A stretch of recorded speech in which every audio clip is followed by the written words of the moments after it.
ልጄ ደግሞ ምን አድርጋት ይሁን በማለት እንግዲህ ሰላም ምን አድርጋት ይሁን እሷ ተቆጥታት ወይንም ደግሞ የሆነ ነገር ብላት ይሆናል እንጂ ከዚህ ቤት የቀረችው እንደዚሁ ዝም ብላ አትቀርም በማለት ትመልስለታለች።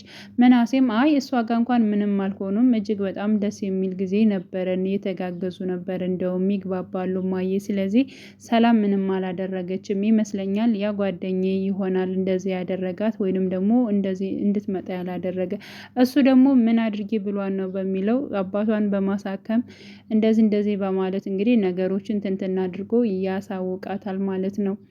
እና ያው በጣም ችግር ላይ እንደሆነች እና ነገሮቹ ሁሉ ውስብስብ ውስጥ እንዳለች እንግዲህ ለእናቱ ይነግራታል ምናሴ። ያው እንግዲህ እሷ ደግሞ እጅግ በጣም እኔ እሷን ሳይ እጅግ ደስ ይለኛል ለምን እንደሆነ አላቅም ውስጤ በማለት ብዙ ነገሮች መልሳለታለች። እንዲሁም ደግሞ አክሱም መሄድ እፈልጋለሁ ብላለች ማለት ነው።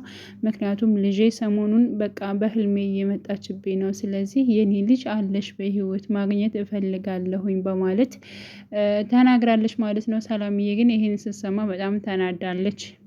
ለምን እኔ ጋር እንትን አትልም ለምን የጠፋችን ልጇን ሁልጊዜ ትፈልጋለች በሚለው በነገራችን ላይ ለሀኒ አባቷ በመናገሩ ሙሉ ታሪኳን በመናገሩ እጅግ ጥሩ ነው ብዬ ነው የማስበው። ለምን መሰላቸው የምናሴ እናት ሁልጊዜ ፎቶ እየያዘች ታለቅሳለች።